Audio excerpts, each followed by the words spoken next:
At some level, I don't know why I'm aggravating myself watching videos of people who seem to me somewhat in the middle ground in the culture wars and watching them teeter over toward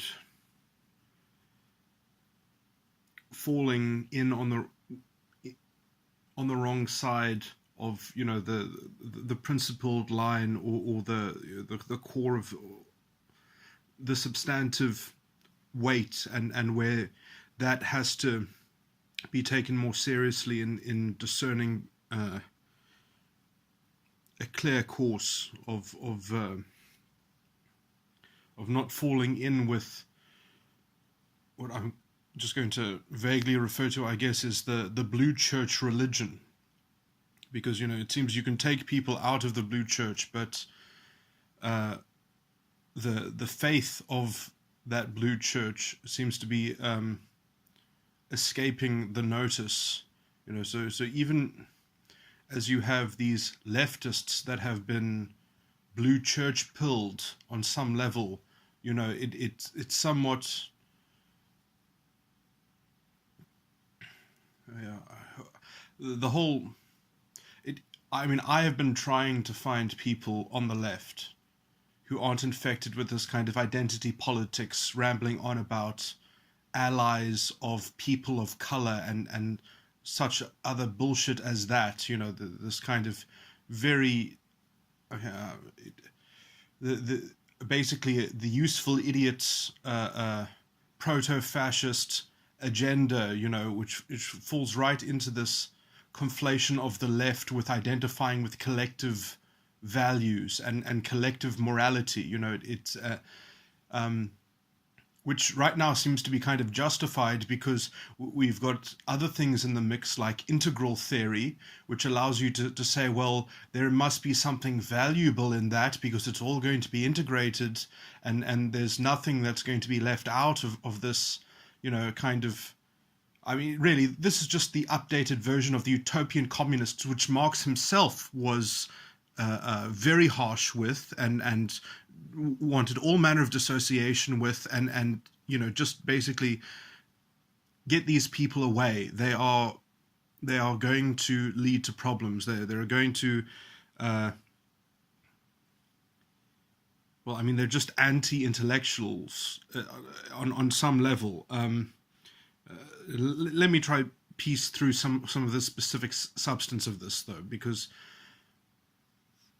in their pseudo-intellectualism, I guess, they can craft beautiful bastions and bulwarks for their blue church faith to continue in some other form. There are the video that I watched, which was something about how the left is responding to the intellectual dark web, or something like that, from Rebel Wisdom. And I'm sure by now, if Rebel Wisdom, if the people producing these things are aware of my commentary, I'm sure they really don't care to hear from me anymore, because all I really am is a tirade of critique. In a most unflattering way, I guess, but I keep on seeing what all I can see is more and more mistakes, or at least from my point of view, I'm in disagreement with their inability to adapt their content. But I guess this comes from the fact that they wish to be sort of curators and collecting interesting things, and seeing how well they can sort of loosely be drawn together or find some kind of synthesis between them. But again, that comes to this, idea which is borrowed from Integral, that, nothing has to be left out. We don't have to sort of go back and cordon anything off and cut it away from the solution.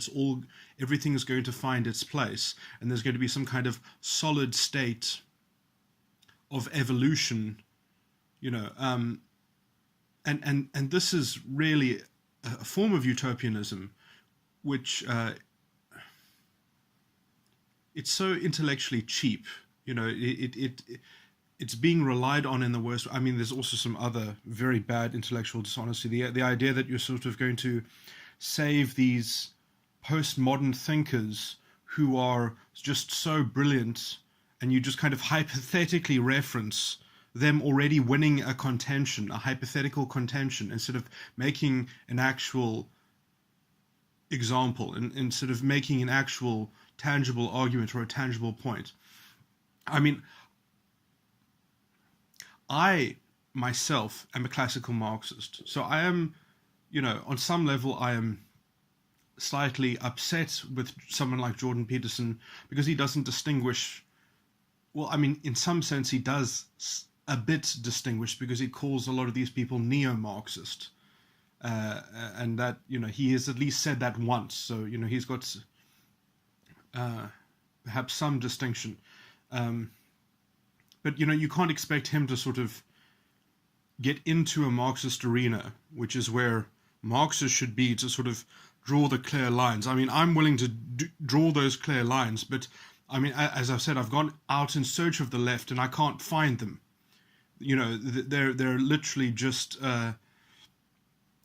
they're all stuck in what I would roughly describe as the sort of the Kantian paradox of the categorical imperative, which is what happens when you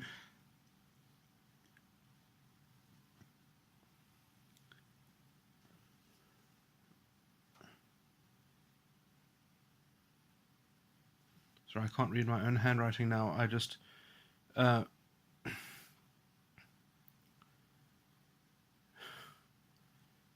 well, I'm just going. Okay, when you instantiate, that's what I wrote. Instantiate the categorical imperative into some form of institutionalization. When you've got an institution that is meant to somewhat police that the categorical imperative is being served in your society or collective or group, you've essentially made it impossible for the categorical imperative to sort of ever manifest in any real way, because you've essentially taken it out of the realm of ethics and you've put it into the realm of politics.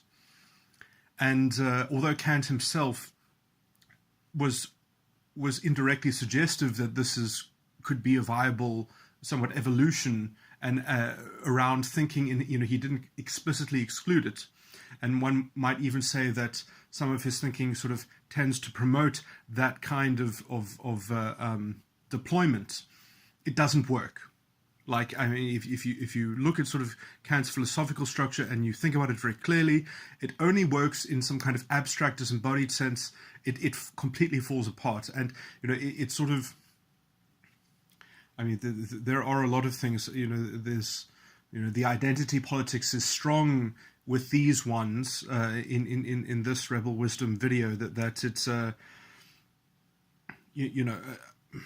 can vaguely try to trace somewhat an example of how this sort of stuff doesn't work, and although this was also touched on somewhat in the exchange, is that it's almost like the worst thing that can happen to a person of color today is almost to come across a white person who isn't a racist. It would be much better for them to only come across liberal progressives who give them their ration of daily, who hand over to the people of color their ration of daily microaggression, and then make up for it by plying them with a sort of systemic solution of affirmative action, which this basically reduces into a kind of perpetual DOP system, which was a South African apartheid, somewhat, and the history of the DOP system is very sort of negative. Well, there are a lot of complex issues that this sort of brings into account, and it's very politically incorrect to, let's say, get down to it, because let's just say you can distinguish a lot between race and culture, and some cultures are they need to be updated. They haven't gone into modernity. By the way, Marx was not anti-modern.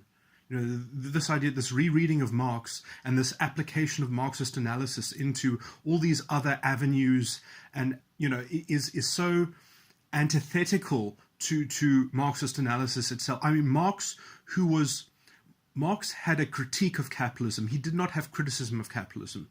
You have to distinguish between that. And I understand that, depending on what little fraction of Marx that you're reading, you might not understand, in the greater context of his broader thesis. But Marx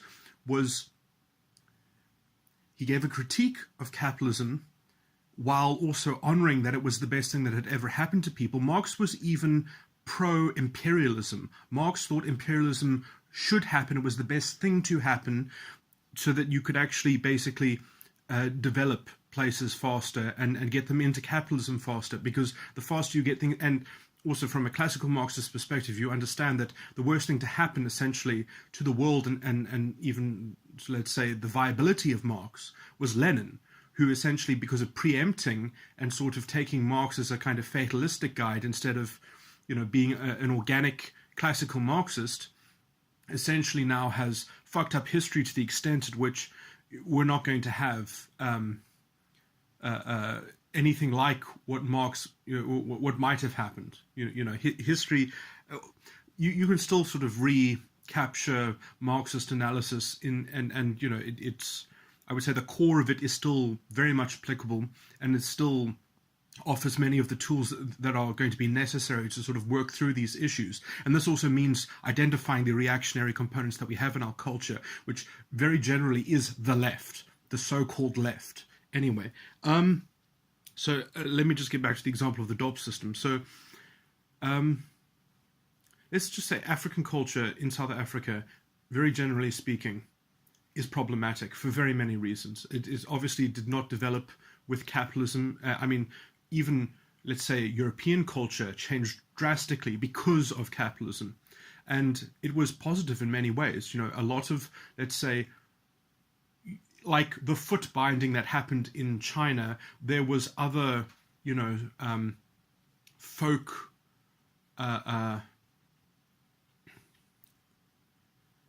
tradition and such, which was very backward.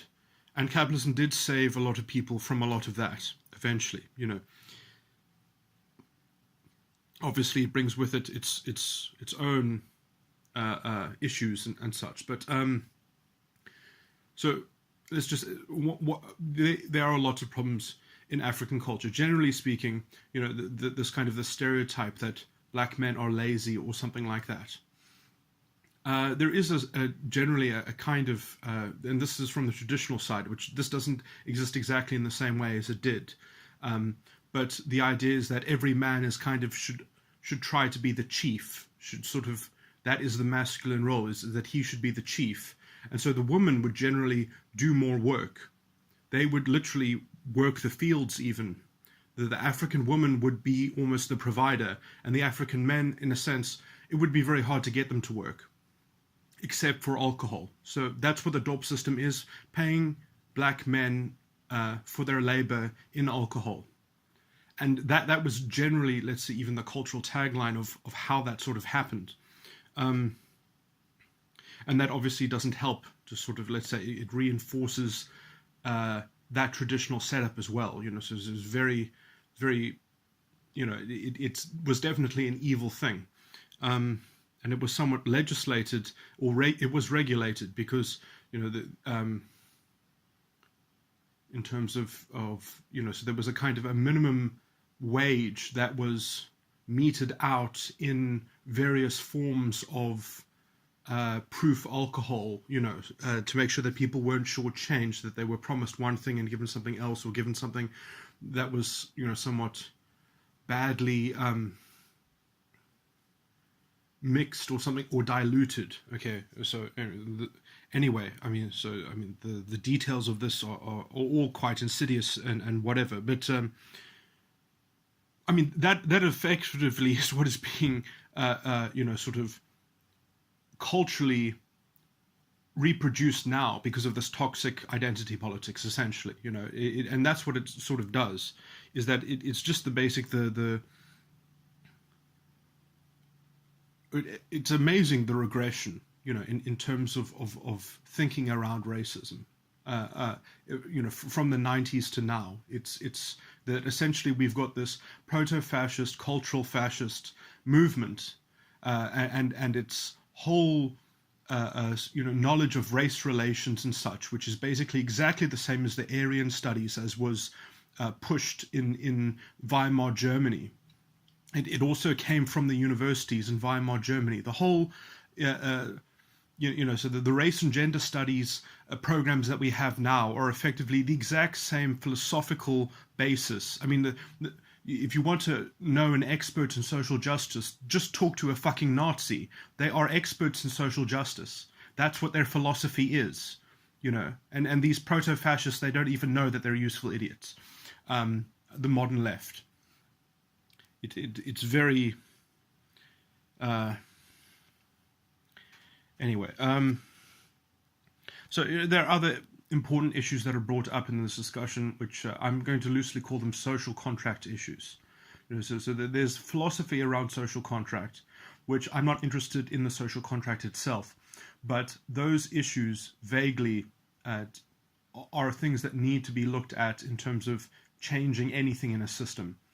And the problem is that even if you've got a society that's had a particular history, you're not going to be able to just sort of impose a system. You have to impose a system that is self-perpetuating, that can sort of reproduce itself. And, so when people are talking about, oh yeah, no, we would be able to make a much better society so long as everyone was just sort of enforced into some kind of therapy program and we could sort of work out how righteous they were or if they really were engaging with the right ethos, this is fucking crazy shit. Yes, you might be able to find some kind of psychological truth, but the idea that you're sort of going to be able to police a people or even be able to reproduce that with the next generation, how are you going to induct people into that bullshit? The idea that, once you've got one generation, it's just going to magically sustain itself. So the idea is that you need a society essentially that's capable of withstanding, let's just say, antisocial personalities, that is capable of withstanding people that are somewhat antithetical to the system, that the system is rigid enough in the right ways, that it knows how to sort of deal with different kinds of behaviors and activities, and it doesn't sort of just completely exclude them, but it has a place for them, and it has a sort of allowance of them, and let's say a transparent enough system that you can identify what people are doing when they're doing it. The transparency and, let's say, the devolved sense of intellectual peerage, but I mean that people will actually be able to regulate their own affairs. They're not going to be regulated for them by some kind of top-down system, so that, in a sense, you can say that there is that libertarian sense of responsibility. And obviously there would also have to be nodes of collective action, let's just say, that are voluntarily sourced, that there's some form of, so I mean, generally the best thing to do really is just to have communities or societies or organizations that are bought into in good faith and honesty or whatever. Obviously it's better to have a system that is broad enough, that has enough capacity, let's just say, but enough structure and a clever enough sort of constitutional arrangement that is effectively, you're going to need something that is capable of reproducing itself and that is capable of almost containing its antithesis or components that are antithetical to it, because otherwise you're always going to have a generational problem. That, just because you've managed to get enough people that will join your cult doesn't mean that their children are going to be able to sustain whatever functioning you were able to do with people that believed in it in the first generation. And these I generally call social contract issues, because the problem is, in fact, that you have to make a social contract that is capable of adapting itself from the individual level. And this generally is why the concept of law and a judicial structure is most vital to a state. And we have something like the Roman law system, where the individual was capable of impacting on the general jurisprudence of the politic itself of the whole body, of the society, and was capable of interfacing transparently with that, because there were such good general principles of operation that things were conceived in such a sophisticated way that you could do that without risking essentially. So something like a robust republic, needs to be the kind of the structural foundation, I would say, of any organization. Obviously, it's much better if you have a kind of voluntary sign up to an organization or induction or something like that, because then you can actually get people who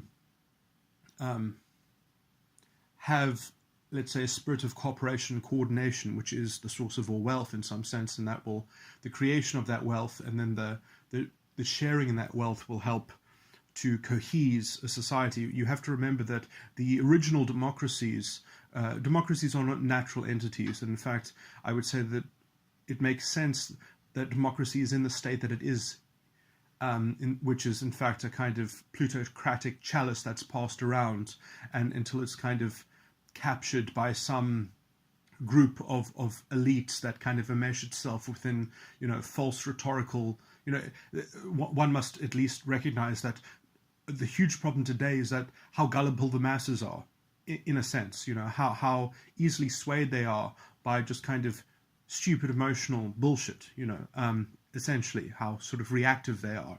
And the left, the so-called left, is a huge example of this. And,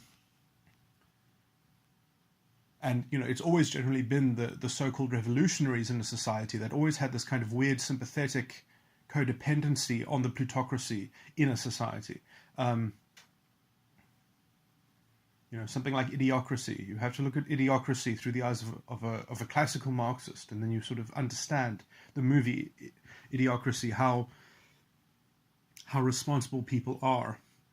And the sort of the libertarian solution, which is not really a libertarian solution, but and not this sort of atomized libertarianism, but that why don't you just collectivize and buy yourself out of the system?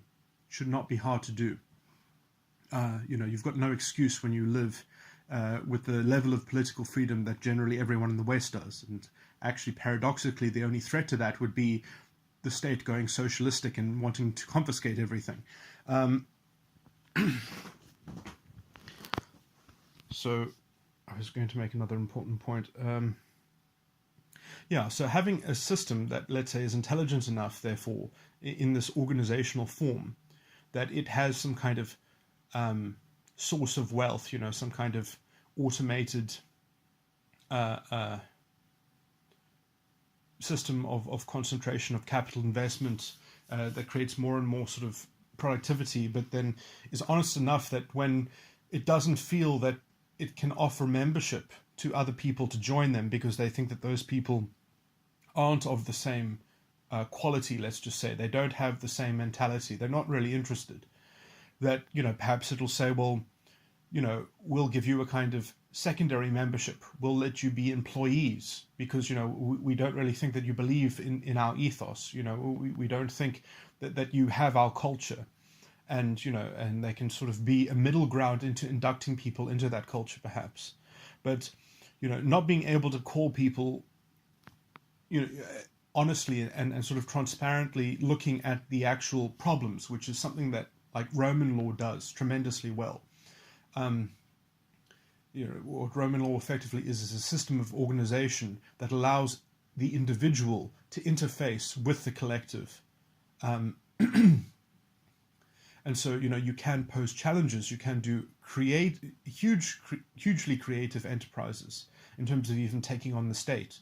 So, I mean, you have to understand the kind of brute honesty in Roman law, which was, let's just say, founded on being a republic, but having very definitive laws about how that republic could be obviated by a tyrant, for instance, and the rules that would govern the tyrant and the protection of the tyrant after the tyrant was claimed, after the tyrannical regime was established. The kind of the down to earth that even in tyranny it was still going to preserve its efficacy, and letting people know clearly what's going on with the state, so that there's no sort of grey area and confusion.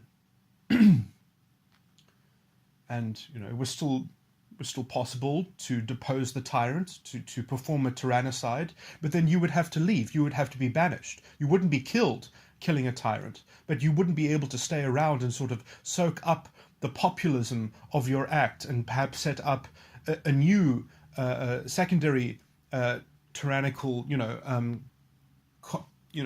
there's this tremendous sophistication and forethought that goes into these things. Now, the only current continuance of the Roman law essentially is in South Africa. It's a kind of a historical treasure, and that happens to be the only place that still has it. It works better with the constitution, although nothing really works that well when you have essentially a fascist political environment that's influenced heavily by the sort of toxic intellectual atmosphere, if you can even call it intellectual, of identity politics. And so, you've already got the kind of the democratic dicta arguments that, which is, I was going to say more of this in a philosophical takedown, of a lot of this bullshit. You have to be very careful of sort of French intellectualism, I would say, just to put it broadly, because it has been infected by Napoleon. Napoleon destroyed whatever Roman law still existed in Europe. The Napoleonic law codes and the structure of law essentially was always going to tend the cultures in Europe to be very open to cultural fascism. It has this kind of idea that the executive is this kind of moral arbiter, and sort of is that the executive function of government, and not the judicial branch, which is the kind of lays down the stricture and the backbone of morality, and regulates. It's a very top-down, anti-liberal mentality, and the liberalization that has been concocted with that kind of impetus of this being led by our executive leader. It vaguely also falls into what I referred earlier as the Kantian paradox. Now, just cutting aside all of this and just looking at psychological aspects, you have to understand that there are people with different personality temperaments. And what vaguely is described in the Myers-Briggs and also socionics as the beta quadra personality styles. These people have toxic values. They, in essence, they don't have so much an interior. Their interior space is very.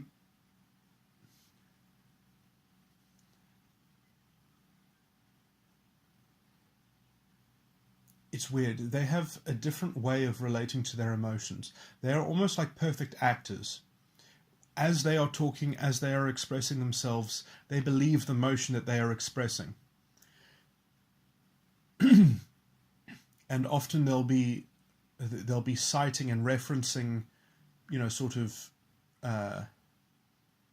so they will hold on to incidents and then they will deploy them and react to them emotionally at the right time, so that they can sort of put enough emotional energy out there and command enough of a kind of sympathetic reaction to it.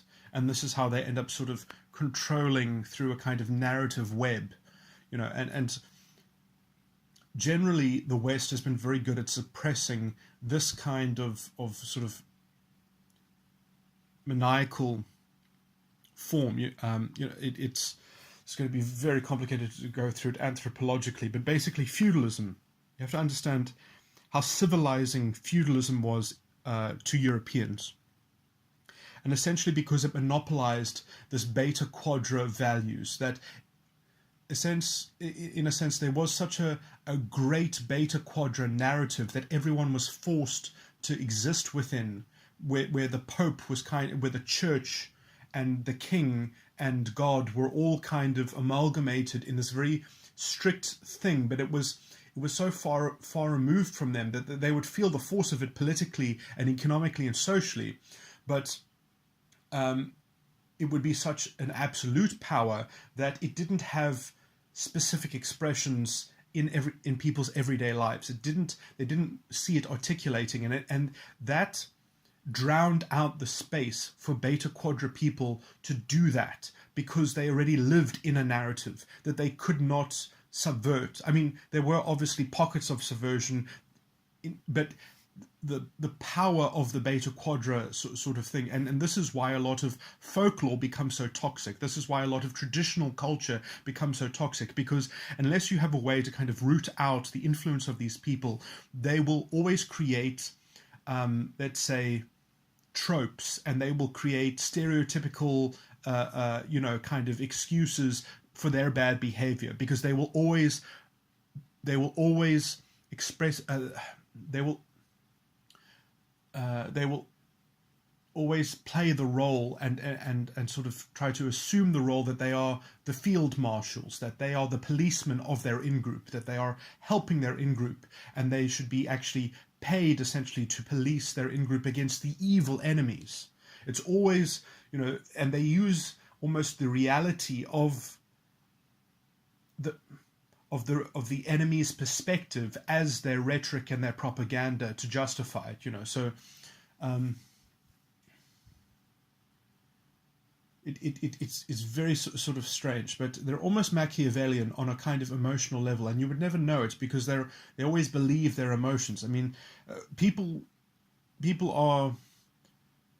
can be aware of some of these personality styles because they're not so good at hiding them as others, and then let's say they get a bit too greedy, that they do it too often, that they always have some drama going on in their life, and then eventually someone says, look, no one believes in your drama because this is like the fourth incident and it has the same pattern in it, so you're obviously doing it to yourself, or you're setting it up, or something like that.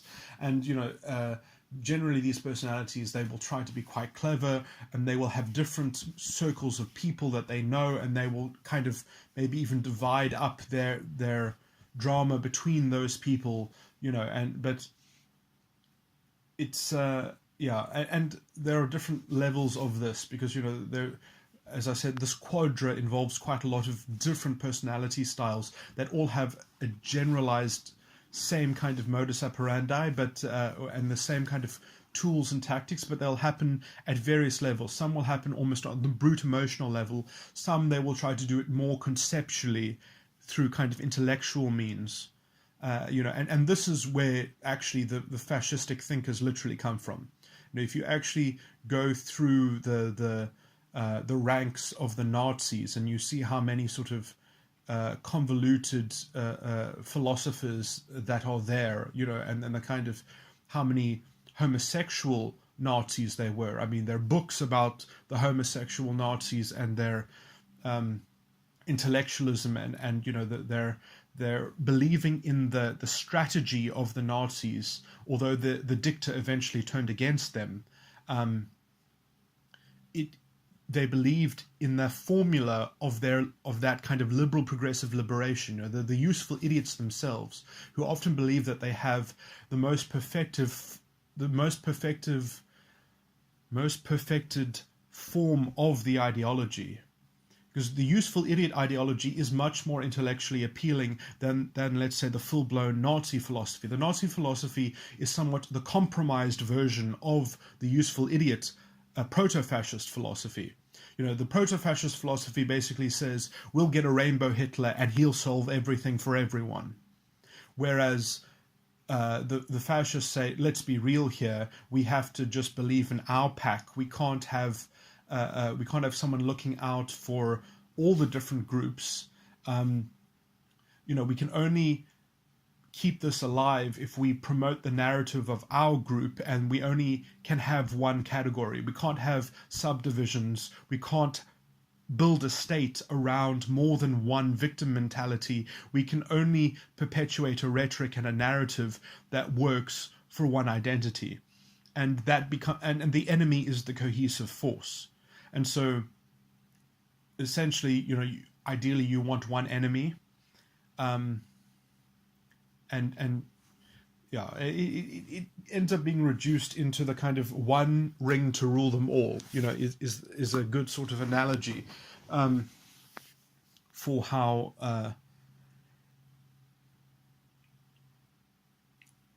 that general formula has to go, and the useful idiots never want to make that jump. But or as Hitler said, either they will eventually see the impracticalness in their vision, or we'll just basically kill them because they'll be too stupid, and basically we'll drag them along with us because they will. They will go along on the slippery slope, and it'll be far too late at some point. They'll get disaffected and they'll basically become anti-political at some point, but they generally aren't going to put a spanner in the works because they were complicit essentially, and they are philosophically they have no alternative because they've essentially already sold their soul, and a lot of the left is sort of in that position, and they should be chastised for it. I mean, for taking on the mentality of I mean, for making the false distinction between racialism and racism. There is no excuse. These people are disgusting. They are, we need to bring back repugnancy, and we need to see that these proto-fascist bastards are, in a lot of ways, they are the moral equivalents of Nazis. There is, and people forget that,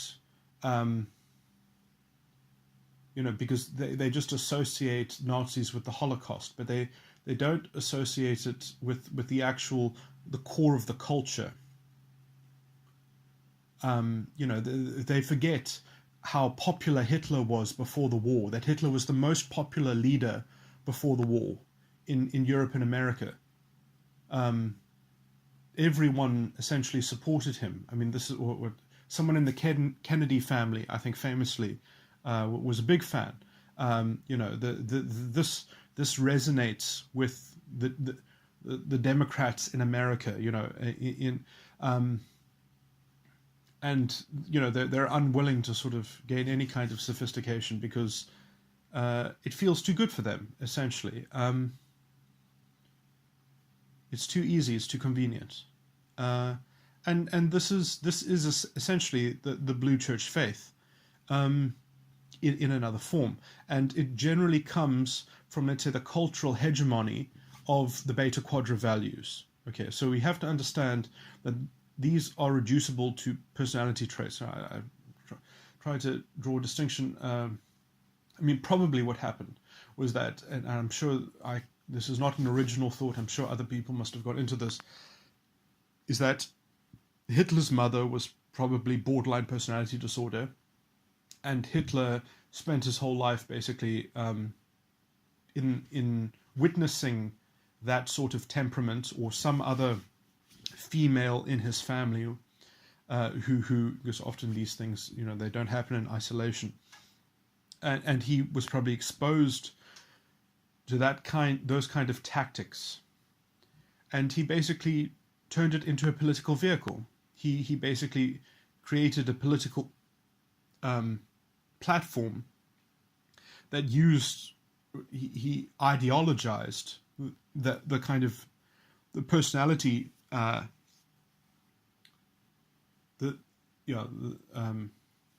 tactics of that personality, and there is a very strange form of narcissism that borderline personality generally conforms to, in that you use the other as the lens on your reality. You use the enemy. So the enemy becomes the nexus of truth, becomes the cornerstone of truth. And so through looking at yourself through the evil enemy or through the other or whatever, then you can transform your envy into the well of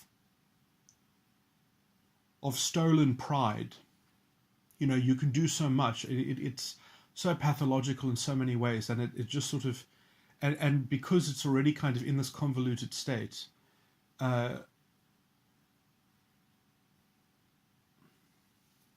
it gets to almost spiral in a sort of abyss, using, let's say, the Jungian principle of what you resist persists. It can kind of use that to make itself stronger. And so it gets more and more reactive. It gets more and more, in some sense, it's as if you're spiraling in terms of your interior mentality, but you're projecting that through the other as involving your whole environmental condition, and so you use the other as a kind of touchstone to project,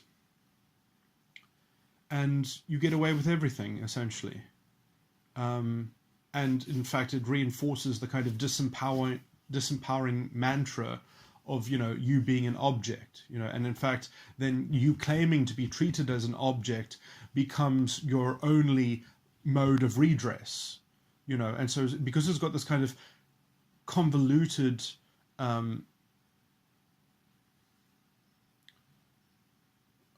want to say paradoxical, but it's also hypocritical, and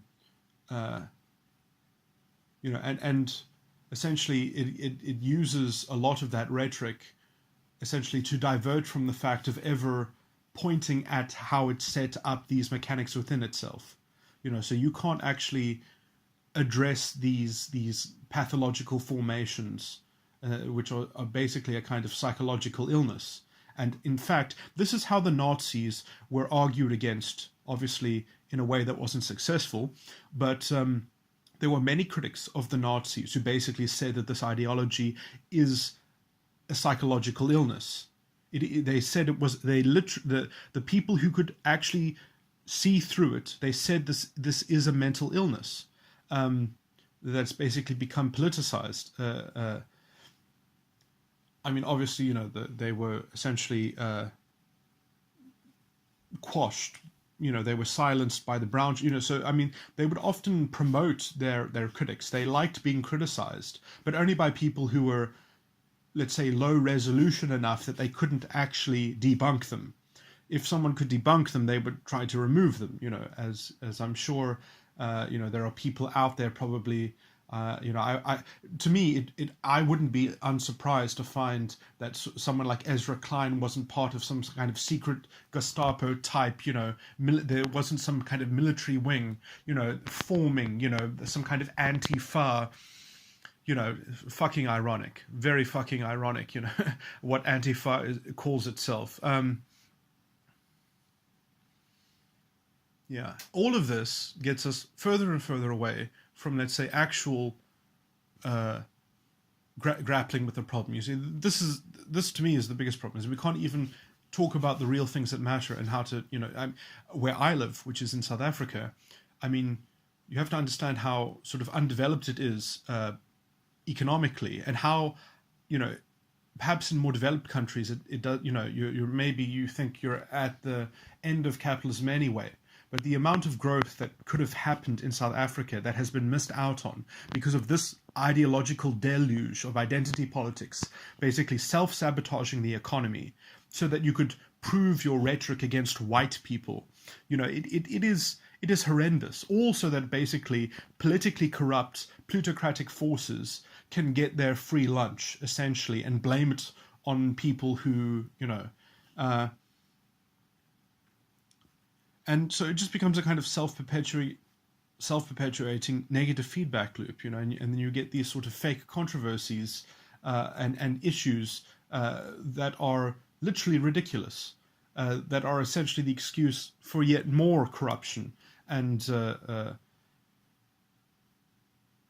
like the so-called land reform in this country. It's ridiculous. It is utterly ridiculous, and it uses fake statistics, even the statistics that the blatant propaganda in this country, essentially, that This wouldn't be possible if the left wasn't so racially delusional, essentially.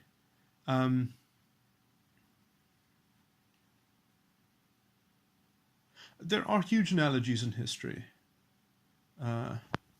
actually, in terms of what is going on in South Africa and the appeasement of Hitler in Weimar Republic. I mean, if you just look at the politics of Julius Malema and the people on talk radio, like Eusebius McKaiser, who says disgusting things, teetering and talking gleefully about, how white genocide in this country would not be unjustified, and he still has a job, and he can sort of glibly talk about how business in this country has not done enough when there essentially is no small and medium business because it's impossible because of the regulatory bullshit and the crazy affirmative action which makes the labor market so politically toxic that you cannot have an authentic economy, essentially. It's all this sort of institutionalized race baiting, which leads absolutely nowhere. I mean, there's such an exodus in this country now. I mean, there has always been for the young. Young people growing up, they just leave the country, essentially, because it's just so toxic.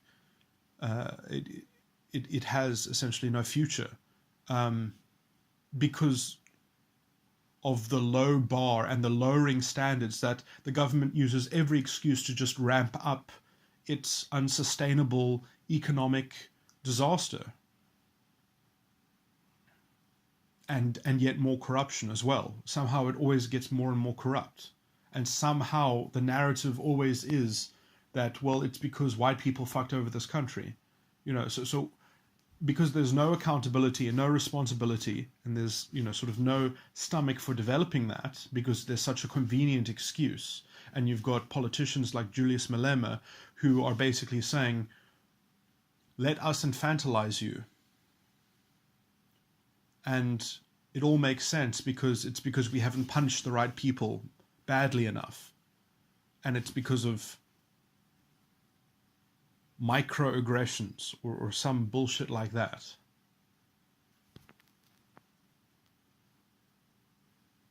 Yeah, the amount of conflation of issues that you can get to some kind of emotional formula that is meant to sort of make up for the lack of pragmatic policy. That's a general trend that seems to only deepen until eventually people say, oh, just tear it apart. Just let them win, so at least we can stop hearing them complain about it. That's essentially what was given over to the Nazis, who were never, I would say, never that popular. I mean, obviously you can't trust anything after they took over, which was manifestly a coup. But I would say the only authentic vote that they got was probably 20% of the vote. And I do think Julius Malema is trying to do the same thing. I think he will probably go, if he ever gets 20% of the vote, he will feel like he's allowed to have a coup. He's allowed to try, at least. And that's certainly his rhetoric as well. I almost already can't see any alternative than partitioning the country.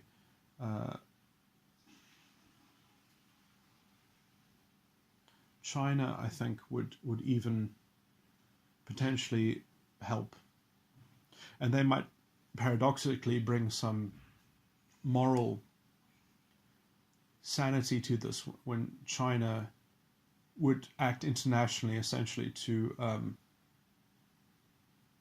try and broker an alternative to a civil war. And then hopefully the South African constitution will at least continue unabated in probably the side that Julius Malema does not take over, because he will. I mean, they're already pushing to change the constitution.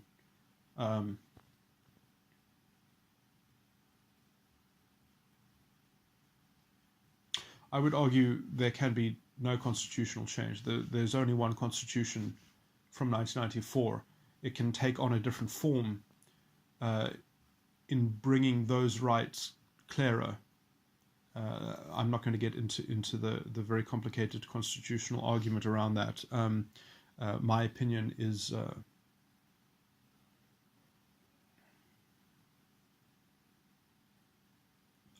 I'm actually incredibly confident that my opinion on this matter would carry the day. Obviously, political force is also part of it in terms of and people on the ground and such. But I know exactly how things are legally structured, and they are structured well enough that what I just said is very easily defensible, and the case is very easily made.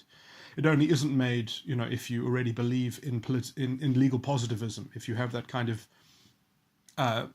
proto-fascist dicta, that we need to get our stamps of approval from some kind of executive, and the Parliament doesn't actually have the plenary power to change the Constitution. They can change the form of the Constitution. But there, as I said, there is only one constitution, which is the original one. There is only one constitution passed by the Constitutional Assembly. Parliament essentially can facilitate it by changing its form, but they cannot actually. I'd have to think of some kind of technical language to make the appropriate distinction, but I haven't. My wording is sometimes not ideal. As I've said before, in sort of trying to give some kind of constructive criticism to Jordan Greenhall, that TI is problematic, and this is why generally you have to take things in their proper context, always, and you have to see that that context evolves, and therefore anything said can either be right or wrong in some sense. Just to varying degrees, it can be utilized and tapped as a resource. Anyway, I've probably said enough. Let me think if there was any other point on the left.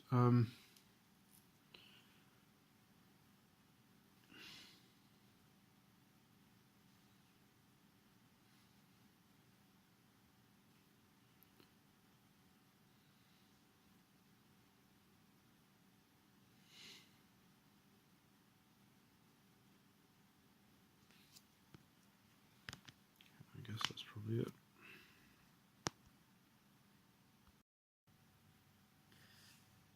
This is an addendum. I forgot that there was a whole segment of substantiation that I wanted to tack onto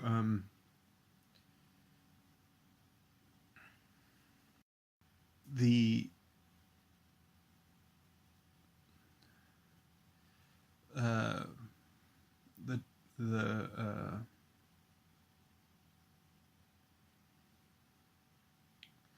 during my tirade of focusing on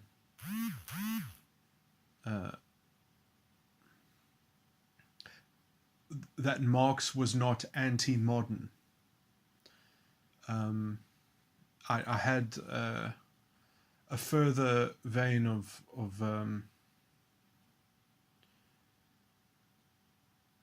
substantiation that needs to properly contextualize that, and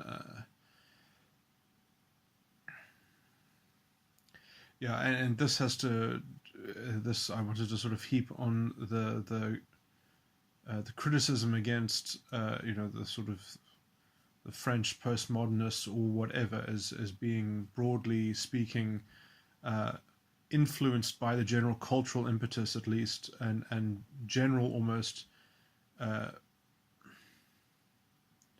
intellectual framework that is the residue of Napoleon, and just how much he kind of seeped into the culture. which is still kind of seen as a kind of it's a kind of rational. I would say, in as much as the Enlightenment is generally critiqued as being too rationalist and not so much focusing on reason itself, uh, that is somewhat a holdover from the kind of Napoleonic corruption um, that has ever since existed a lot in well, it did manage to infect all of Europe essentially. Um, at least all of Western Europe. Um, uh, Western Europe was generally always never that culturally advanced. Because of history, we don't really recognize the proper intellectual contributions of the the anyway. I'm not going to go into romanticism and the importance of Russia, which is pretty much concealed because of the Russian Revolution and all the advancements and engine of intellectual progress was the heart of Europe was essentially destroyed by the Russian Revolution. People don't even think of Russia as being the heart of Western civilization. But it was, and generally the West just emulated Russia. Everything, in fact, was, I mean, the only thing that was ever meant to kind of rival or reach, to try to reach the same level of Russia was the French King Louis, which basically, who being almost the biggest thing outside of Russia, tried to concentrate his aristocracy in what were essentially proto apartment buildings, so that he could get something like he could replicate something like Russian culture, that he could sort of simulate it well enough. Obviously, they, even with their apartment buildings, they wouldn't have the scope, they didn't have the size, because they didn't just have the numbers in their aristocratic class, which just wasn't large enough, and it was so prone to sort of political intrigue and so much so that essentially they didn't have a large enough population in their aristocracy, and they weren't rich enough essentially to be able to properly invest into romantic ideals, and therefore they couldn't get in on refining romantic philosophy essentially. And so the only game in town was Russian civilization, effectively, which the West generally just had to kind of secretly replicate, and that's all they really did. And so ever since the Russian Revolution, the soul of the West has been stagnant. Anyway, I shouldn't have gone into that horrible tangent, but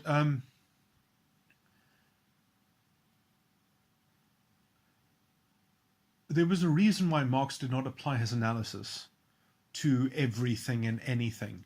Like Foucault, he's so brilliant. He applied the basically the pattern of Marxist analysis into medical morality and ethics. I mean, like, look, on some level, there might be some limitation to Marx in terms of his historical appearance. But I mean, technically, he could have applied his pattern of analysis to other fields. I mean, they did primarily fixate on history, and the Marx and Engels went into a lot of things. I still think the inside of Buchanan was probably richer, and in fact.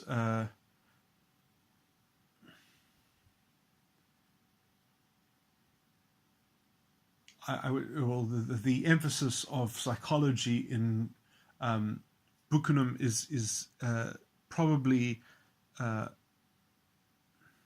better synthesis of Marxist sensibility. In some sense, you could say Marx is sort of too fixed in his ideation. But I mean, Marx doesn't speak with one voice because he has a huge body of work. And you also really have to apply many caveats on the analysis, because let's say the tools of the analysis are fine, but even, you have to take his warning seriously. And he always was ground down by the revolutionaries who basically wanted to steal his kind of intellectual authority and sort of manufacture certain things. And they always wanted looser and looser. They wanted more tangible predictions that could be leveraged, essentially.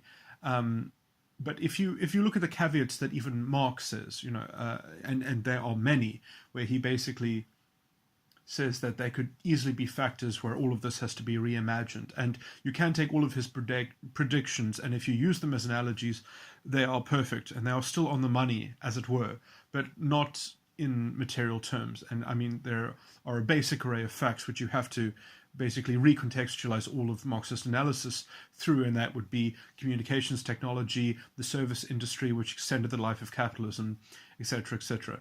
Anyway, and then also, this means that you don't have to focus on the concentration and takeover of state power. I would say is completely unnecessary. I mean, the dictatorship of the proletarian, the most abused notion by especially Lenin, to effectively use to conceal his vanguard and opportunistic, sort of concentration of power, which is almost completely antithetical to socialism, and is in some sense some kind of there are lines in which at least the proto-fascist ideology, or the useful idiot version of the I think it is telling that Leninism eventually decayed into almost overt anti-Semitism, and could only be sustained under some kind of identitarian ideation. Although obviously in the USSR it took the form more of a religion, which that you just simply had to have the sort of faith in, even though there was a kind of, there's a very big difference between the ideological functioning of the system, which was always given lip service to, and a kind of substructure of reality, which was so cynical and so much and that kind of division of life into those spheres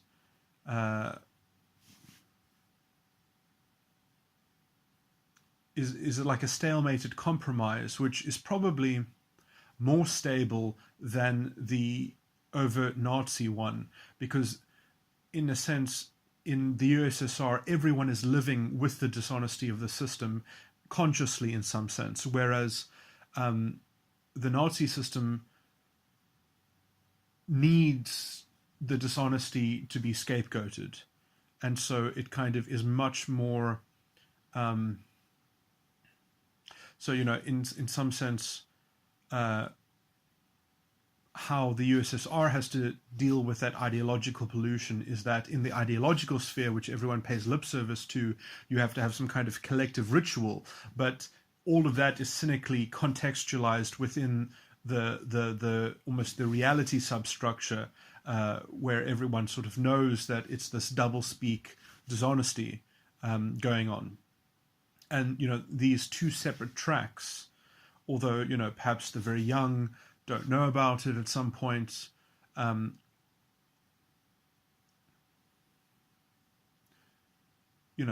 in some sense there are some human culture and society has roughly had elements of this in it at all the time.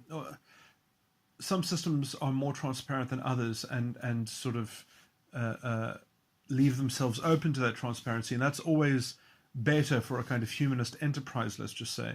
But feudalism kind of has that, and you can say, well, feudalism is nasty because of the kind of political suppression, but in a sense, it's honest. It's more honest than having this kind of ideological sphere that might say something about communism, and the truth of that communism having to be cynically coped with in ways that can never be ideologically reconciled. There's a kind of cognitive dissonance built into it. Obviously, that cognitive dissonance, can be sort of a useful tool in some societies where you have, let's just say, a lot of, and I don't mean this, you have some people who are just incapable, or they're sort of idiots, or they're, sort of, I mean this like they are retarded or something like that. They just are not functional members of the society.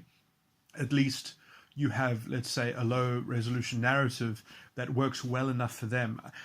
Here is a wonderful example. If you watch the Anchorman movie, which is a comedy movie, one of the jokes in that movie, I think his name, the actor of the character is, I think, Stephen, the guy who was in The Office, the American Office, who was the boss, Stephen Carell.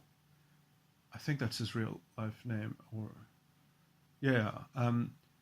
He plays like a weatherman, I think, or yeah. So he's one of the team, and his character is literally retarded, but because of, let's just say, the cultural, the kind of the well-defined roles of gender and how things are done. And like in terms of the how behavior is regulated from the individual level, from the interpersonal level, how people negotiate with each other, because there are such fixed patterns, and let's just say that there's almost no distance between the ideological sphere and the substructure in terms of like what people actually have to do in their lives. Because they sort of dovetail so perfectly, he can get away with being retarded. No one sort of penetrates that, because he can follow along the let's say almost the role, the scripts, the tropes are simple enough, and they work simplistically enough that he can grab a hold of them. And then,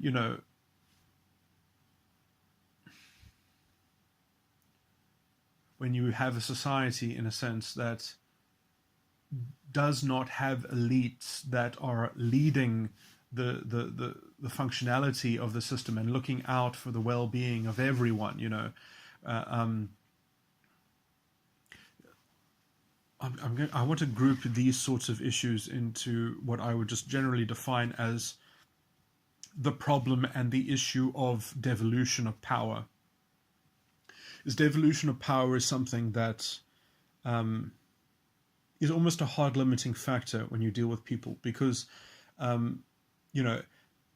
it's interesting. I was watching this quite a nice video of Stephen Hicks just recently. It was funny, after I think I must have saw his name. I had anyway, because when I was talking about Bill Hicks, Stephen Hicks came into my mind, but I hadn't seen this before. And talking about postmodernism and modernity, and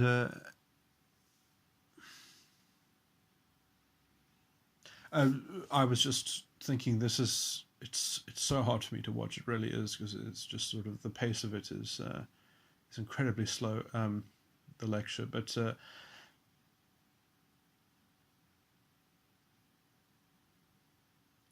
I was trying to get some interesting correlative points from it in terms of, well, we understand. Well, I mean, I've spoken to a lot of people about modernity and post-modernity. A lot of high-level philosophers, and I come to what Zizek has basically already said, that we need to return to modernity, but it's not the same as before, because we essentially know that we have to sort of cut some certain things out. We can sort of come to a kind of reinvigorated platform with certain acknowledgements or whatever. But I'm not going to go into the details of that, also because I can't remind myself too well about exactly all those threads. But the thing that called out to me, the problem with enlightenment in some sense is that the state has a kind of, therefore, implicit obligation in some sense, that everyone has to have a kind of a level of competency because they're given a vote. And so, in some sense, you have to kind of, there has to be some collective investment in the individual in terms of education, or in terms of ensuring some level of education. And this is obviously grounds in which there can be found some potential for let's say corruption or moral hazard, and that's going to be that's a feature which I think can only really be fully overcome by a kind of voluntarism in terms of let's say a private substate or a private organization. Because obviously there's going to be a kind of a relationship between education and the running of the state. And that, to me, is always going to be inherently hazardous on the level of morality. And the only way to ever, you can sort of get away with it in some compromised way, but it's only going to be properly overcome when you've got, let's say, a collective that is taking responsibility for it at the local level, let's just say. And it can't just be kind of capriciously, well, you are surrounded by your neighbors and you've been out democratically voted as to what should go into the syllabus. I don't think you can do that. I think you have to have a kind of voluntarism that I am electing to join the group and therefore it's on me. Until you can have a kind of atomized responsibility, modernity is always going to be sullied by the accusations of even of a kind of religion of bad faith, as almost Nietzsche described it. And a lot of the left side actually are just subscribers to that kind of mode of relentless critique, which is it's so so I mean, I see it as a problem because it's almost like skepticism. You need to find a way to sort of brush the skeptics away, and and I think that you can even tolerate them in some sense because they're so, that sort of critique is so inane and silly. So much so that I think that you can actually compromise and sort of live in a compromised state on that point.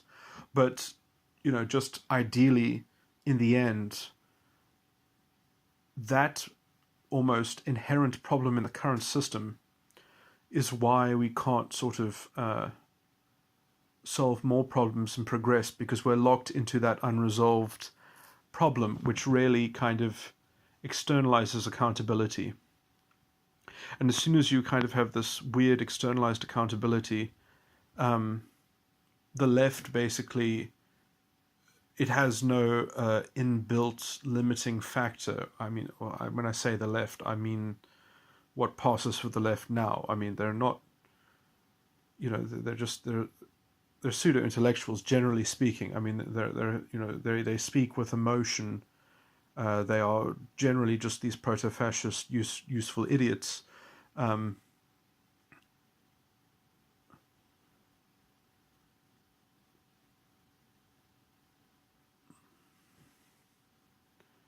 and sadly, they're almost the exact example of why we can't make progress with the structures that we already have, which would be fine. If we could just basically get these kind of bad faith arguments out of the political sphere, because they're such toxic diversions. Um,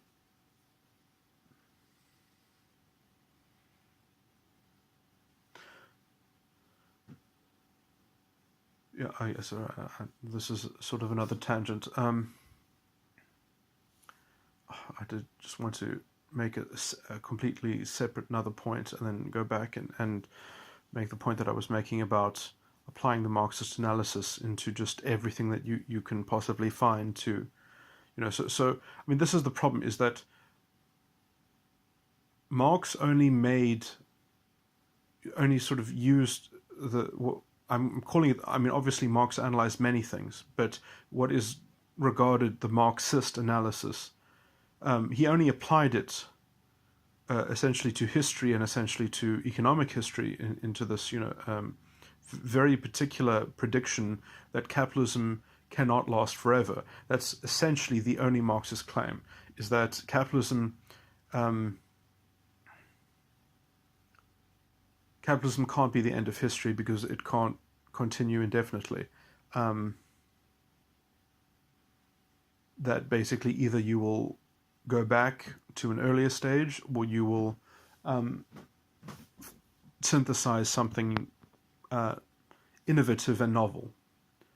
And if we just take that as the basic Marxist claim, I mean, my solution would not even it would practically obviate capitalism, but it would not structurally subvert capitalism. Right, and that's not even true.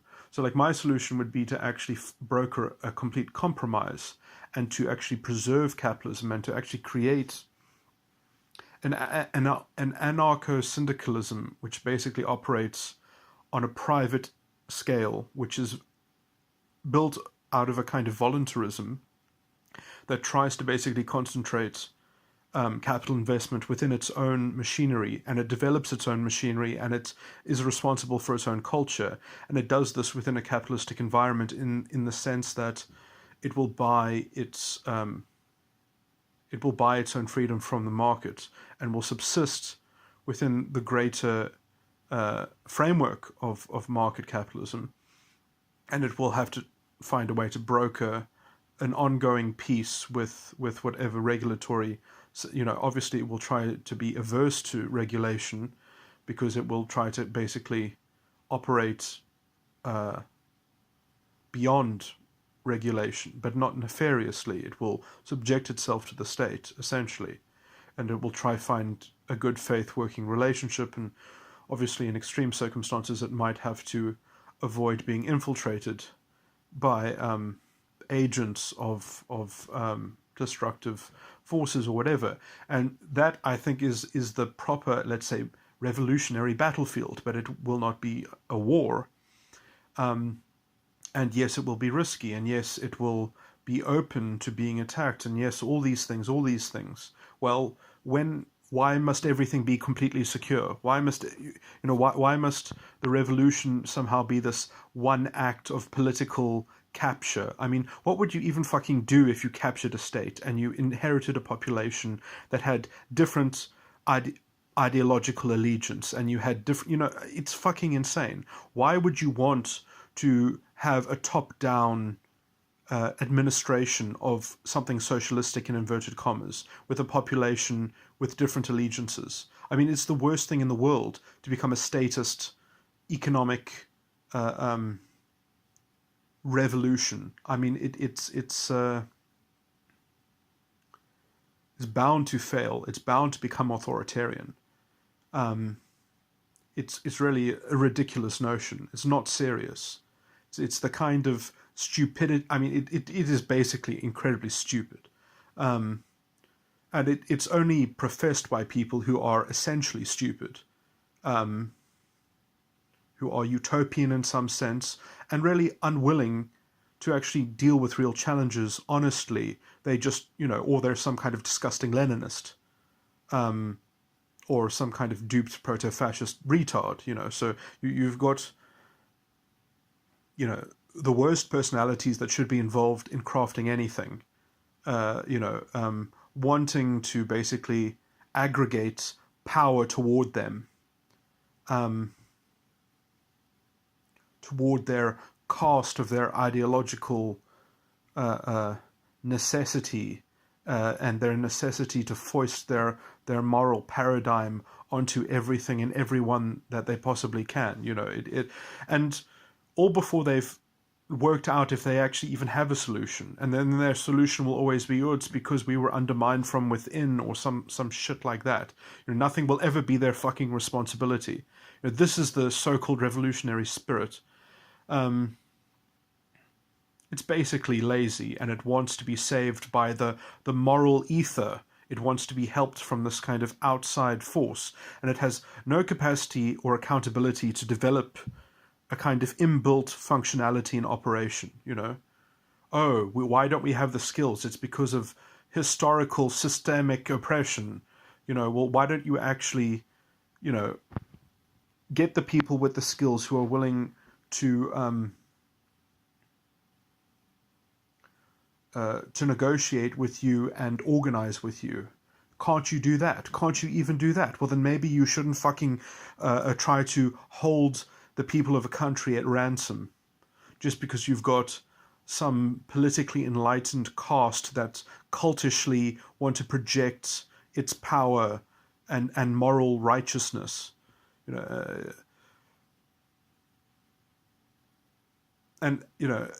does upset me, because I do think that a lot of these, although Wilbur perhaps has his own breakdown of these things, but it always comes in the vision of some kind of prophet that everything will just find its place. It'll just all kind of slot together. I mean, this is the same kind of liberal progressivism that fueled the dissatisfaction marches in what were the Nuremberg rallies that brought Hitler to power. Anyway, okay, so that's a bit of a rant. I have almost thought that the best way to honestly have socialism, and I'm doing this as a thought experiment, I'm not actually promoting this, but what should actually happen if you actually want socialism is you use this formula. You have a country, and you do not have a tax rate. You have a salary rebate, and you have a flat tax, and you have a very high flat tax. So you say the tax for an individual is like some pretty high amount. It's going to have to be some pretty high amount, because there's not going to be a tax rate. There's just going to be a tax quantum. So you're going to say everyone's tax annually is more than most people's salaries. So basically, if you work, it's going to take pretty much all of your salary, but then you get rebated like 20%. So if you work, you are guaranteed essentially to have 20% of your salary as disposable income, whereas the very rich people are going to be able to pay off their fixed tax, and then they're going to have a lot of their salary left over, so they will kind of get more mega rich. But the whole point of this is that that tax quantum, right, is going to be quite high still. So let's say, I can't even guess these things, but the idea is that you let the very rich people do what they are functionally supposed to do, which is find something to invest in or whatever. But there's going to be enough tax taken from the population that the socialism is going to be very strong, that basically, there's going to be completely free medical services. Like everything is going to be, basically state provided. So there's going to be, state provision for everything because there's almost no disposable income. So basically, then you have the mass population actually has an intrinsic political investment, let's just say, in making sure that people actually work, that more people work. Because if more people aren't in work, there's less tax. In a sense, there's so basically, this will be a socialism in which you have to have a political environment in which you're not just basically parasiting off the rich. You are primarily, let's say, parasiting off the majority, and then you, in terms of the government's relationship to the people, that's what I mean in terms of parasiting. That the government, in some sense, has a parasitic, or can at least be analogized in some way to being a parasite. But you see, in some sense, if you just follow the logic of this, or in this particular analogy, in some sense, no one cares too much about the corruption of the government because, in a sense, they're ripping off the rich in the current, in the progressive tax regime. The government is ripping off the rich because there isn't an equal tax on everyone, in some sense. In a progressive tax regime, more is taken from the rich in terms of the rate of tax. So, in some sense, there's a very little political incentive for the government to be clean, for the government to make effective deals, for the government to be cost effective. Whereas it would be much more politically honest. And in fact, what I just proposed in this socialism would be a much better model than the current progressive tax regime, because there's such a moral hazard built into the progressive tax regime in some sense.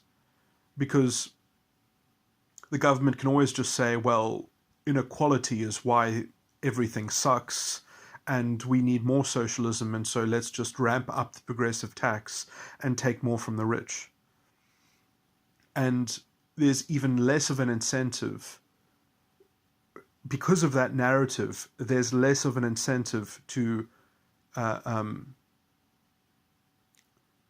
manage the government responsibly from the population. The population is effectively dislocated from its role as the rulers. In fact, the people are the rulers in some sense. But because of economically how the tax system is based, the incentive is in the wrong quarter in terms of,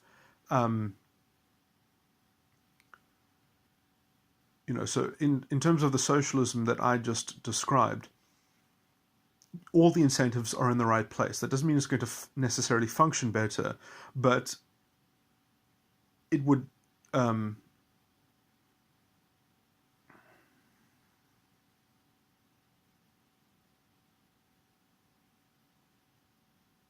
it would function more honestly.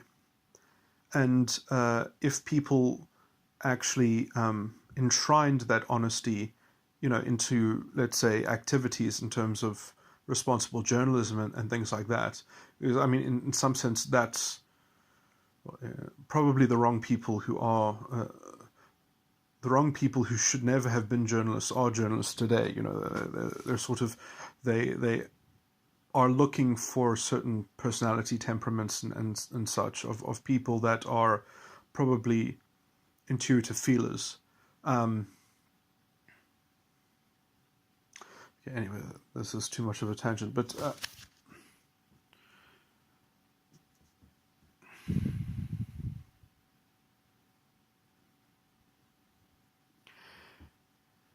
at least then you could have a socialism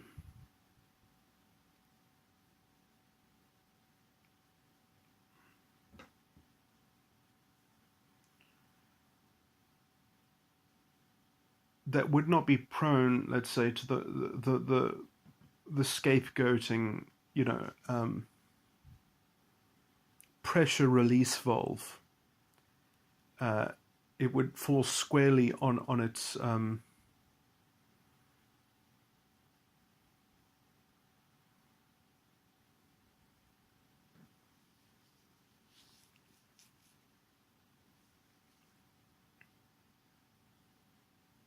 So obviously, it could, depending on what that flat tax was, it could still be open to abuse, because I mean, obviously, in that, it could still get very horribly corrupted. Let's just say, because let's just say you made the quantum of tax $1 million because everyone is expected to get their percentage rebate.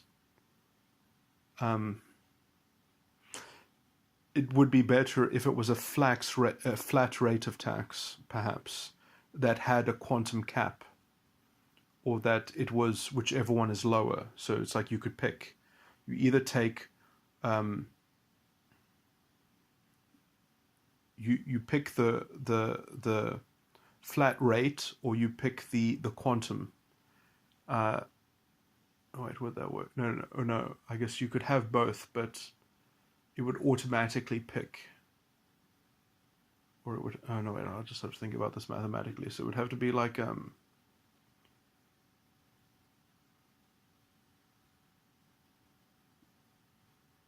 would always pick the higher one, I guess. Yeah, that's what it should. It should always prefer the one that takes the most money. So you would have something like a quantum tax. So let's just say you had like everyone's tax is $1 million, or 20% of their income. And if $1 million would be more than the 20%, it would take the $1 million. Or if the 20% would be more than $1 million, then it'll take the tax rate. So you would have both a quantum tax and a rate of tax, but you could only be charged the tax which would amount in the government receiving more money. And okay, yeah, so that would be let's say so that would be almost constitutionally rigged into being fixed in some sense. And then you would kind of have the kind of arena in which people, obviously I just made up those figures, $1 million. You would, the healthy level would basically be where you wanted what would be essentially the middle class.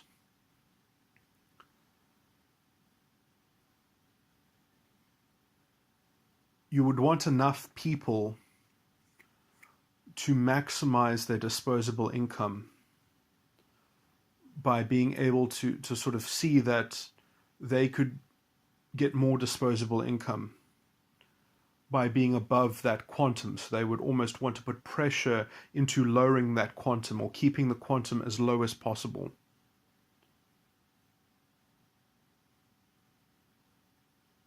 And not playing with the rate too much, or having some kind of hard constitutional limit in terms of that the rate could not go too high. And you would have, like, basically there would be a fight basically between how big the quantum should be. So it would be trying to get the government to provide for everything in the society at the best kind of value for money,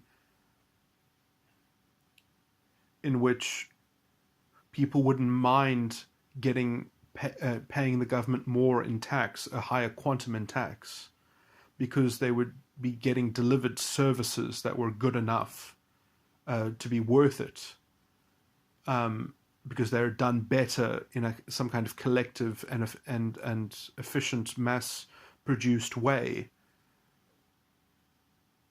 And this, there are things that are much better like that, like just, for example, having no disposable packaging, and just having everything a high quality reusable thing, which would obviously generally be heavier or be made out of material that was more expensive, but it would be endlessly recyclable, so it would have much less waste and be better on resources. And when you do that more with your economy, you save more, although you put people out of work if you are just purely capitalistically minded, whereas it can be seen as a gain from a socialistic perspective. But generally, I think that the state cannot solve... Okay, so what I just said is something that is a model that could be used to solve economic problems, but it doesn't solve other problems like population. You need to have people being responsible for how much they reproduce, let's just say. And the state, I believe, can never deal with this problem. China has dealt with it. they don't live in a culture that has modernity values. They are closer to the kind of the French collectivist, Napoleonic kind of form of political culture. And in fact, woe to the earth that China has leaned towards social credit system. This is a very bad cultural. This is going to have lasting effects that they've basically chosen not to modernize in terms of their ethical system. And I wonder, because these systems will always lead to legal failures and structural failures, because they depend on a top-down relationship. They cannot devolve responsibility and accountability, and that becomes a throttle to people themselves, to their interactions and their behaviors. Capitalism is very good at breeding a kind of individual ethics, which is now going to kind of be culturally averse in at least the environment that China is setting up for itself. Anyway,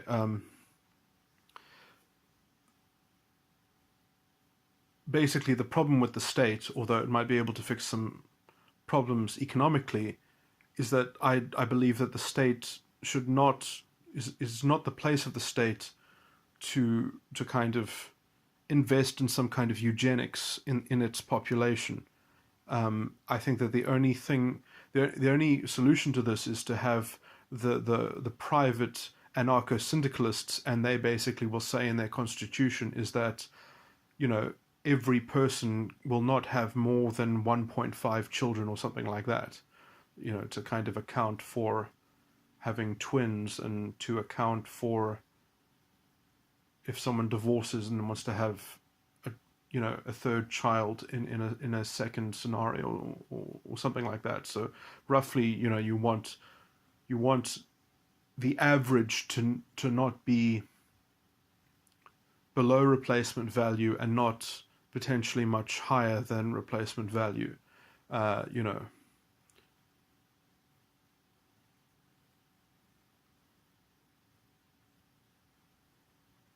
And that's going to be a tricky thing.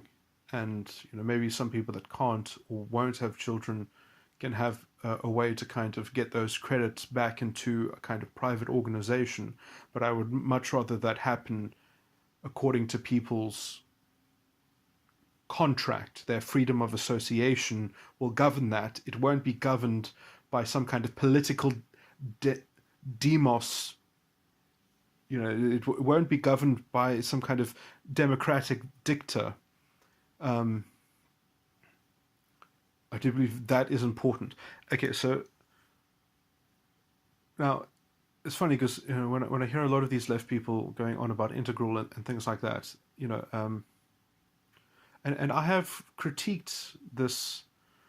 I wrote up a whole thing, which I put on the Rebel Wisdom Discord, trying to sort of get at the heart of the mistake that integral makes. I mean, it's a vague, sweeping claim that everything is going to puzzle piece together. I'm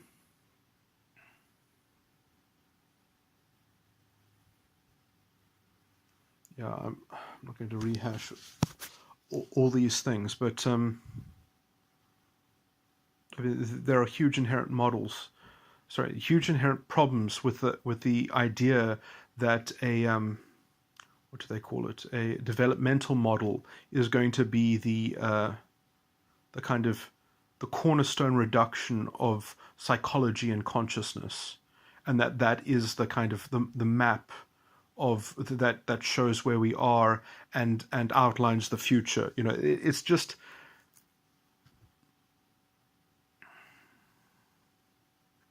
the idea that you're going to kind of reduce the psychological realm into a developmental model. It works on some sociological level in some disembodied abstract way.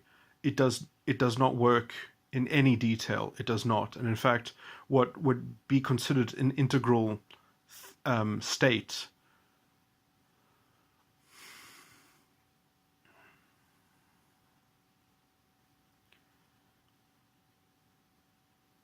is just basically an understanding of the psyche, a very solid understanding of the psyche and conscious processes, and kind of the axiomatic ramifications from consciousness onto potentialities and such. And the idea that kind of postmodernism has some kind of insight and place, and that it isn't basically a pathological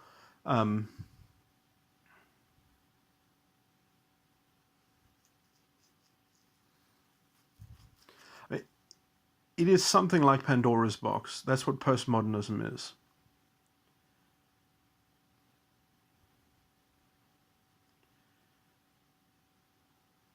Like, because people aren't, let's say, clever enough to track the philosophical assumptions in a system.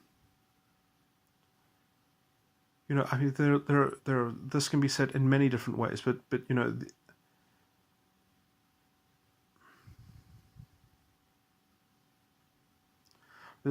like postmodernism says that, you know, it's kind of, look, there are problems with scientific thinking. There are problems with materialism and rationalism and logic. Those problems actually are what you can sort of boil it down to the axiom of transitivity, which is a fundamental axiom within logic, is wrong. And what flows from that axiom, and in fact, that axiom itself is even something that postmodernism depends on. In fact, it needs that, because that's sort of the only way that it kind of can stabilize its matrix reality, that it is kind of relatively forced into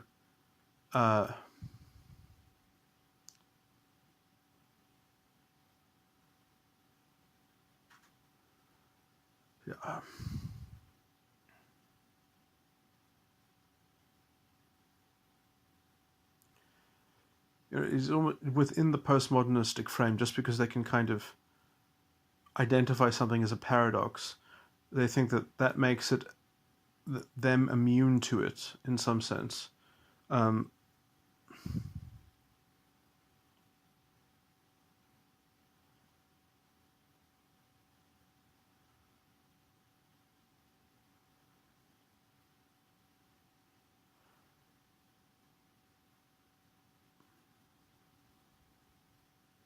That they complain about truth and reason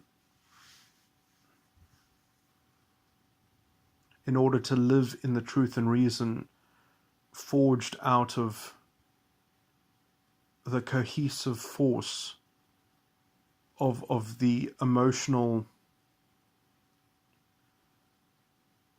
reality, which is only ever stabilized by some kind of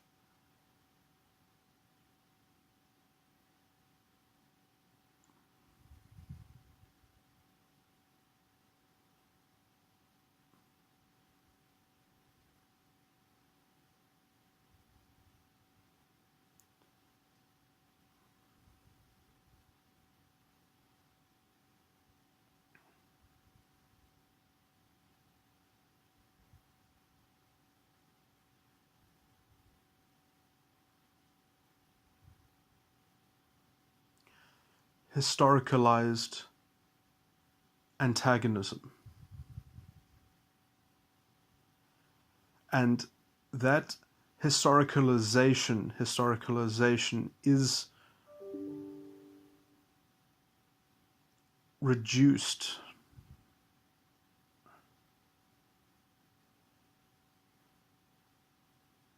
into a lived experience, which is conflated with living experience. You know, so you've got this claim of lived experience, which is inextricably linked with history, and that just sort of bandwagons you chained into this kind of emotional reality and matrix.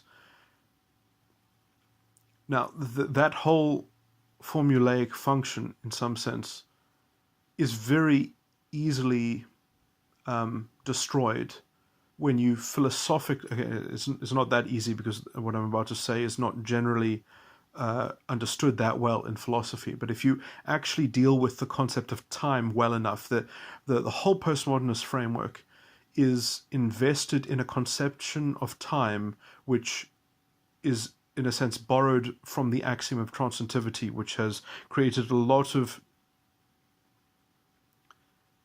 confused and bad thinking within a lot of Western rationalists. It generally has to do with the conception of time as being on a line, and past, present, future. Those distinctions are problematic, and they come from the axiom of transitivity. And postmodernism, while wanting to distance itself from that noxious problematic, has sort of conflated that let's say, that error within rationalism as reason itself, and thrown it all away, so they could effectively still be marred by what is essentially the same bias. They have just basically done it in a kind of emotional formula, which is also somewhat paradoxical, or not. It's ironic that it's basically roughly the same formula as a kind of mental illness, in that it's kind of narcissistic. It's that, well, you have to find an antagonism through which you need another. You need some concept of another, of some other entity with which you can kind of objectify yourself or reality through, at kind of the expense of that other. You need it, because otherwise you cannot know yourself, and so it's kind of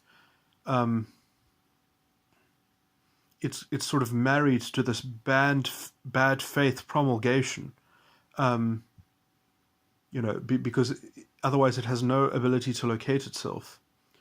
And it can only locate itself within categories which have to be cast by these antagonistic others, in some sense. And they're perhaps not violently antagonistic, but eventually I think that will be projected onto those others, because it's the only way to find a chord of emotional life in your objectified self, and it ends up doing all these very disgusting things. Like I keep on saying, it literally transforms envy into a kind of well of stolen pride.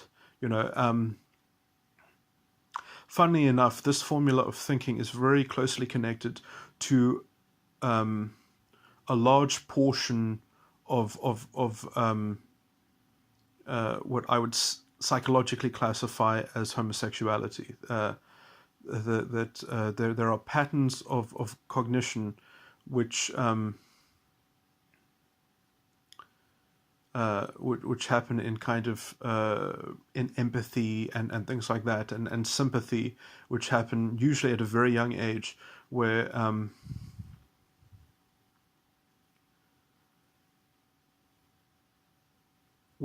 vanity is leaned on as the source of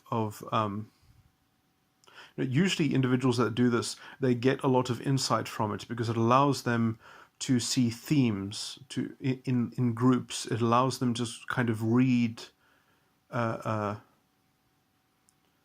kind of cultural impetuses in terms of how they impact them as individuals, and then they don't really interact with their culture in let's say an honest and transparent interaction, where they are participating, instead they are acted upon. This is generally the kind of thinking that is it's generally also in culture at large. This is it's a somewhat inverted form of thinking. Anyway, this is a very large psychological tangent, but and I could describe this a lot better, but I would have to use other analogies, which would that is somewhat far removed from the point that I'm making about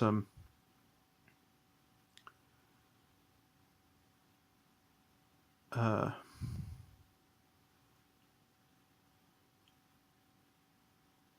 postmodernism is kind of embedded in an emotional narcissism,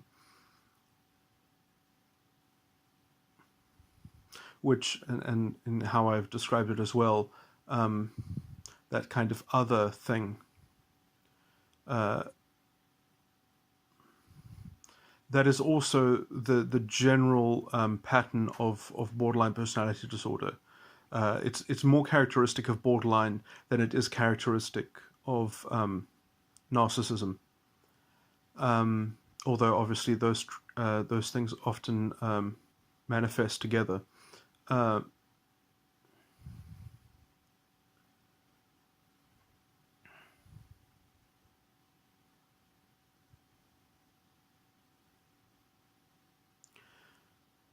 would say that what I've just described in women especially comes out as borderline.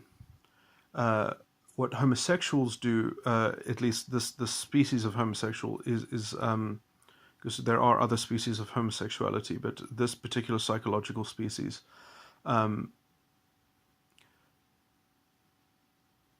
they generally make some kind of peace with that other. They don't. They try not to be antagonistic towards that other. They try to humanize it. And so, in a sense, it's much more balanced. And that is why there are so many virtuous gays, essentially. Because they are using this device, which they have constructed quite early in the development of their psyche. And it's easy for them to be more sensitive in this way because they've got this reflective other, which is capable of absorbing a lot. So they've got this kind of image of some other that they are feeling through, and that they have a kind of recourse from.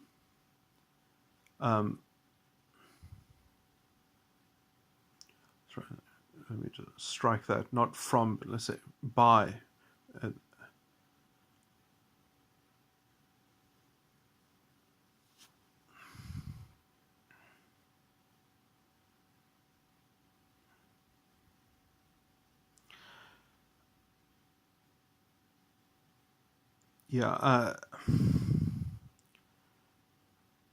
There is roughly an element of this in most everyone, because it is an integral stage of the development of the ego.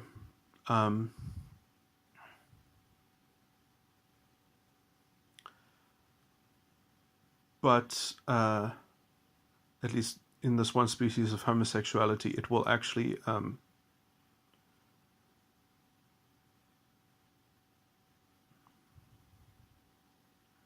there'll be much more distinct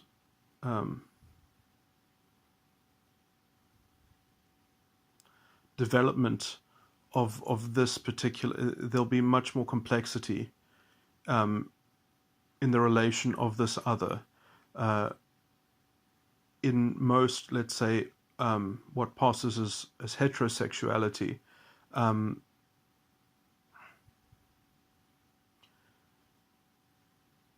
it will just generally be projected onto the environment at large.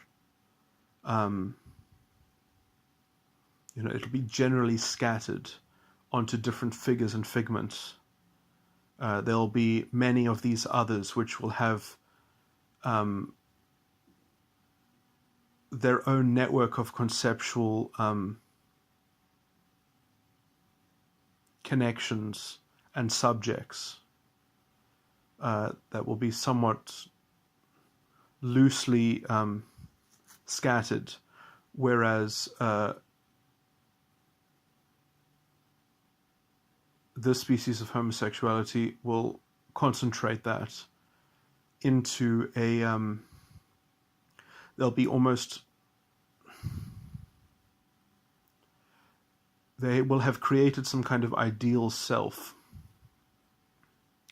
or some kind of ideal circumstance or condition. When I say condition, I mean like place. That they will kind of try to create an ideal place or a condition of self, the condition of I. And so, in some sense, it's like having a doll in your head, as in like like a doll that you would dress up and play house with, or put in a room, or something like that. And so,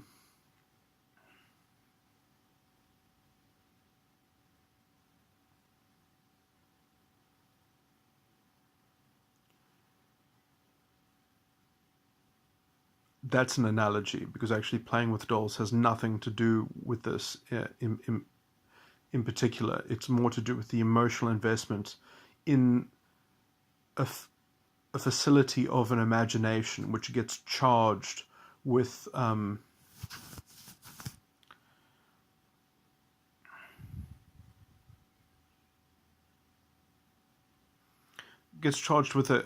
deep significance in terms of being the focal point of collecting environmental energy. So essentially, you are gathering knowledge in order to build a construct in your mind. Now, everyone is building a construct in their minds of their world in some sense, and people are doing this usually from the age of 2 and above.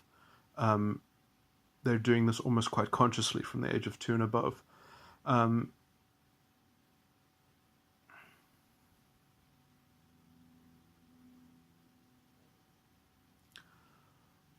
When that happens,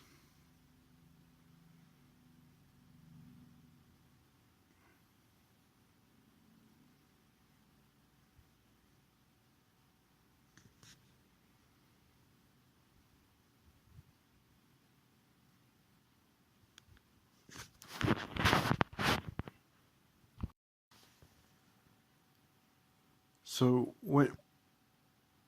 when people have this impression of their world,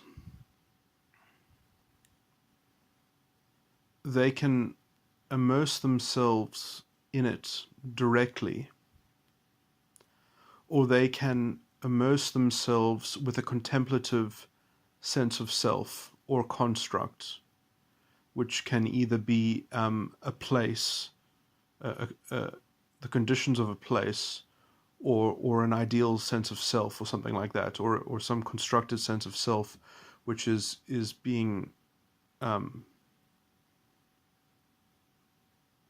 projected and sort of built up.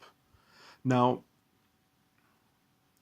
what's funny is that, as I've said, this is like the people who do this develop some species of homosexuality, but this is literally what is instantiated into fascistic culture.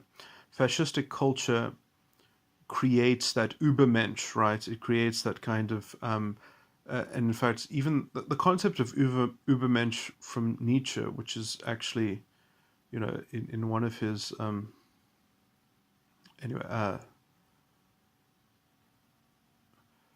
there's a way to read Nietzsche where you don't get into this problem, but especially in the Nazi and the fascistic identity of the race, it definitely does create this entity. And so, I mean, I would respectfully submit that the reason why Germans have such a reputation for being, kind of into sexual stuff and fetishes and kinky whatever is a direct result of their cultural foray into this fascistic remnant. That is a direct response. And there is this tremendous the fascist women are exactly like the kind of the borderline third wave feminists. And it's weird that their academic mentors are exactly fulfill the role of the kind of the grand dragon. And they even call them, the wizards. They even call them wizards because that's the kind of cultural function that they offer. Their fascistic culture, but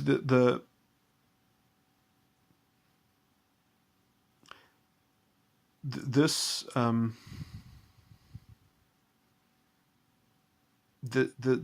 this focal point of a constructed other, which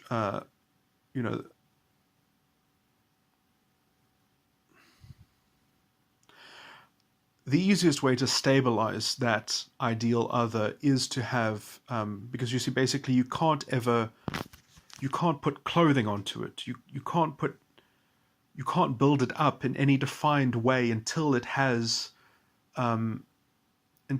enemies, because it can only be defined, let's say, negatively, because only when you know what it's up against, you know how strong it needs to be and what it needs to have equipped. And so this is the kind of the problem that you have, is that when you have this constructed sense of ideal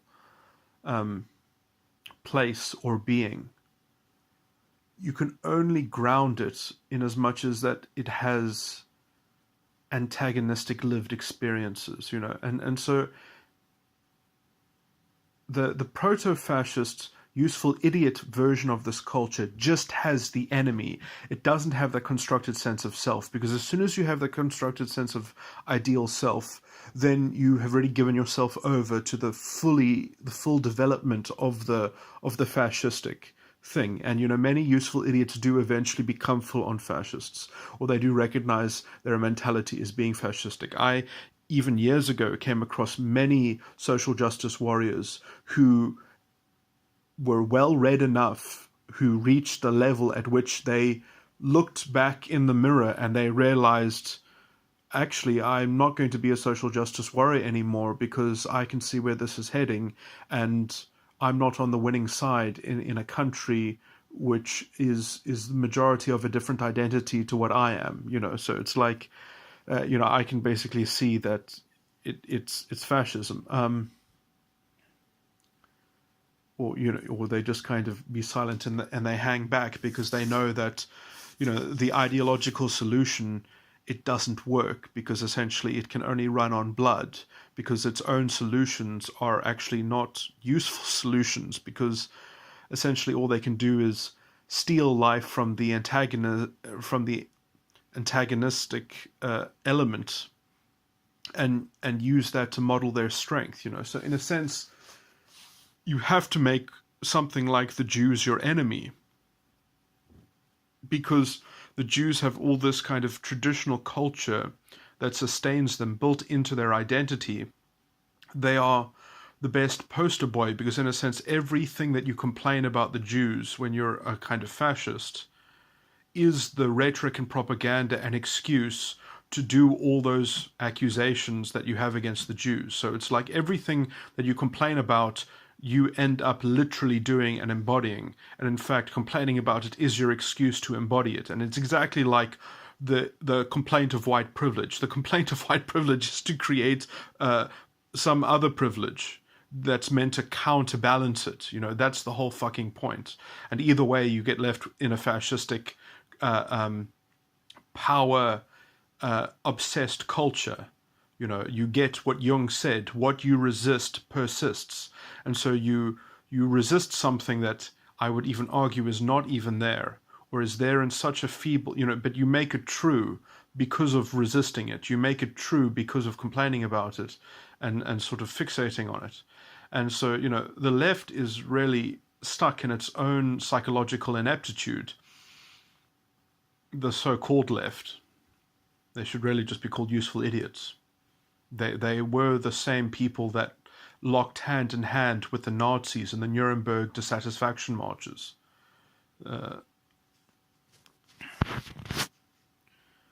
This is a long enough addendum.